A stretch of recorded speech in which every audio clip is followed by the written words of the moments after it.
Veremos nesse vídeo como permitir que o Espírito Santo dirija as nossas decisões.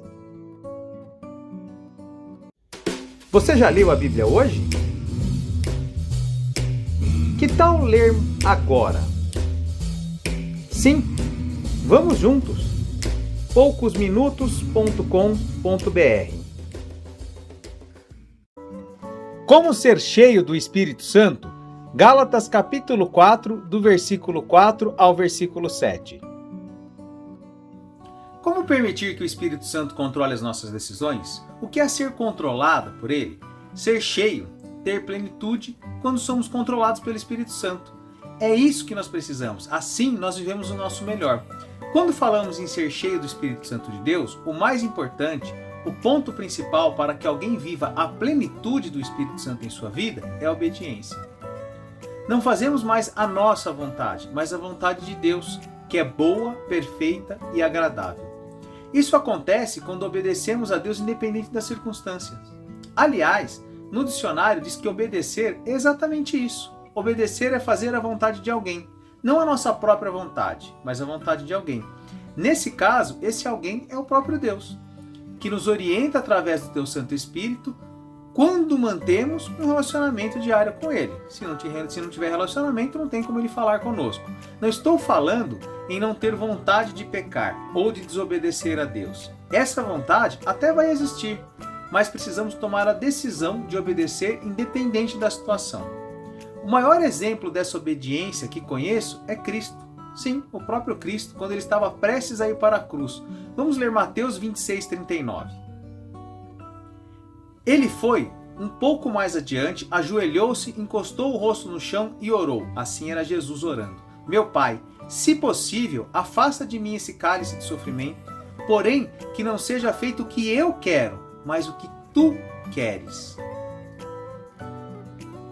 Perceba que claramente Jesus não queria passar por aquele momento tão doloroso. Mas o seu comprometimento com o plano da salvação era tão grande que ele decidiu, e a palavra aqui é decidiu, obedecer e fazer a vontade do Pai. A vontade de quem você tem feito? A sua própria vontade? A vontade de Deus? Ou até a vontade do inimigo? O que essas suas atitudes falam de você? Não espere ter vontade de fazer tudo certo. Tenha decisão de fazer certo, mesmo quando você tiver vontade de fazer errado. Faça a sua decisão prevalecer, ter força e fazer aquilo que é correto sempre. Como é que eu sei então que eu sou cheio do Espírito Santo? Como é que eu faço para saber se eu estou cheio dele? Olha, quando eu sinto a sua presença, quando estou diante do pecado, eu ouço a voz de Deus a me alertar.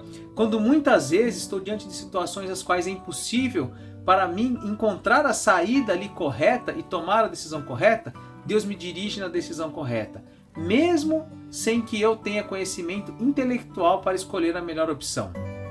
Porém, lá na frente, com o passar do tempo, eu percebo que naquele momento lá atrás eu escolhi exatamente certo. Não porque eu tinha as informações corretas para decidir, mas sim porque Deus, através do Teu Santo Espírito, falou ao meu espírito e me guiou na decisão correta. E essa decisão trouxe bênção para a minha vida e para a minha família. Assim fica claro que se eu tivesse feito outra escolha, poderia ter trazido consequências terríveis à minha vida e dos meus familiares. É fato que muitas vezes o Espírito Santo nos guia por decisões nas quais não poderíamos decidir corretamente apenas com as nossas informações, apenas com aquilo que a gente sabe, com o nosso entendimento.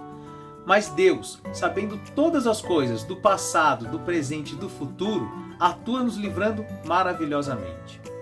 Eu me lembro bem de uma situação, acho que foi mais ou menos em 2011, em que um grande grupo empresarial aqui da minha cidade, um grupo respeitado com várias empresas desse grupo, respeitado por quase todas as pessoas da cidade, e eles tinham um negócio com pessoas muito influentes aqui da cidade, e eles começaram a captar investimentos e a pagar juros para os seus investidores. Na época, eu achei que a proposta também era muito interessante. Inclusive, eu tinha vários amigos que trabalhavam nessas empresas desse grupo, que eles tinham empresas em vários segmentos. E eles falavam muito bem deles. Mas antes de eu fazer qualquer coisa, eu orei sobre o assunto e não senti paz em fazer aquele negócio, Sinceramente, eu não sei explicar. Mas é como se Deus me dissesse que algo ali estava errado, Muitos amigos me perguntavam sobre o assunto. Eu vi muita gente fazendo aqueles investimentos, recebendo normalmente, mas não era para mim.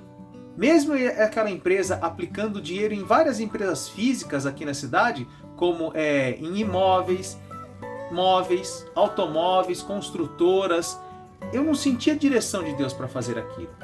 Bom, por fim, decidi realmente que não ia fazer e deixei aquele assunto de lado. Após mais ou menos uns 4 anos, aquele grande grupo tinha se tornado monstruoso. Cresceu absurdamente.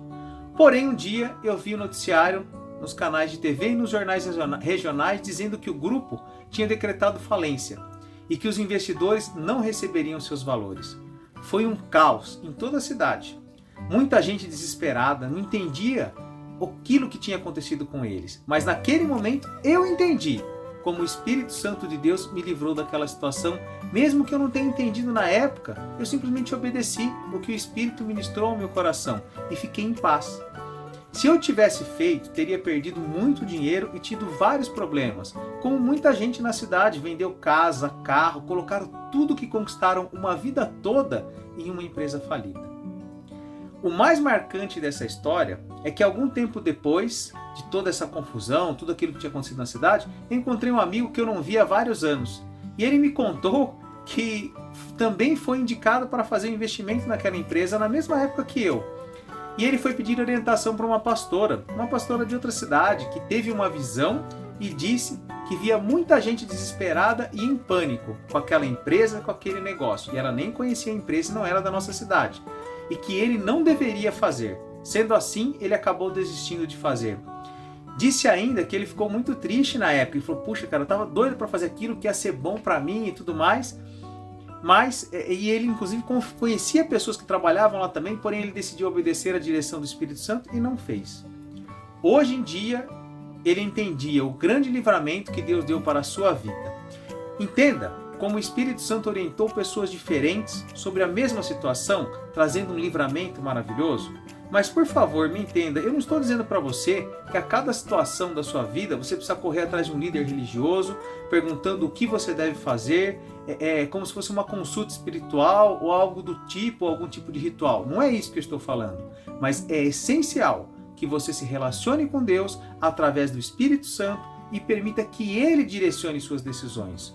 O céu está aberto para aqueles que estão cheios do Espírito Santo. Deus fala com seus filhos, mas nós precisamos reconhecer e dar crédito à voz de Deus. E isso só acontece quando temos um relacionamento íntimo com Deus. Senão, isso não acontece. Esse exemplo que eu te contei foi Deus marcando a minha vida e a vida dessa pessoa, pessoas normais, em pleno século XXI. E Ele pode fazer isso na tua vida também. Deus quer atuar na tua vida. Agora, eu quero citar para você alguns casos bíblicos de como Deus atuou na vida dos seus servos, tanto no Antigo Testamento quanto no Novo Testamento. Eu fiz questão de trazer aqui alguns exemplos do Antigo Testamento. Embora o Espírito Santo ainda não atuava plenamente na vida dessas pessoas, porque isso ia acabar se cumprindo, na verdade, após o sacrifício de Cristo e a sua ressurreição, onde a gente vê mais claramente a atuação do Espírito Santo é depois da vinda de Cristo. Ele fazia, sim, Deus atuava na vida de pessoas normais e fazia com que aquelas pessoas normais se tornassem grandes realizadores dos propósitos de Deus. A Bíblia diz que Deus colocou em Bezalel o seu espírito para que ele trabalhasse na construção da tenda da presença de Deus. Vamos ler Êxodo 35, do versículo 30 ao 34. Moisés disse ao povo de Israel: O Senhor Deus escolheu Bezalel, filho de Uri e neto de Ur, da tribo de Judá. Deus encheu com o seu espírito e lhe deu inteligência, competência e habilidade para fazer todo tipo de trabalho artístico, para fazer desenhos e trabalhar em ouro, prata, bronze, para lapidar e montar pedras preciosas, para entalhar madeira e para fazer todo tipo de artesanato. O Senhor deu a Bezalel e a Aholiabe, filho de Aizamaque, da tribo de Dan, é para travar a língua, né? O dom de ensinar os outros. Olha só que maravilhoso esse texto. E Moisés foi preparado por Deus para guiar o povo pelo Espírito de Deus e para ser o libertador do povo de Israel. O que estava acontecendo aqui? O povo tinha saído do Egito E na caminhada até a Terra Prometida, Deus estava preparando e capacitando pessoas para que eles construíssem a tenda onde Deus seria adorado. E a Bíblia fala claramente como Deus coloca o seu Espírito sobre essas pessoas para que eles fizessem isso com excelência, debaixo da direção de Deus.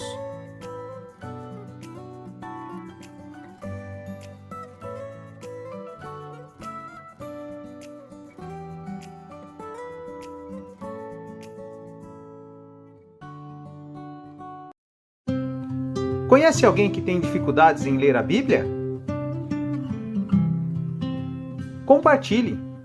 Talvez podemos ajudar. poucosminutos.com.br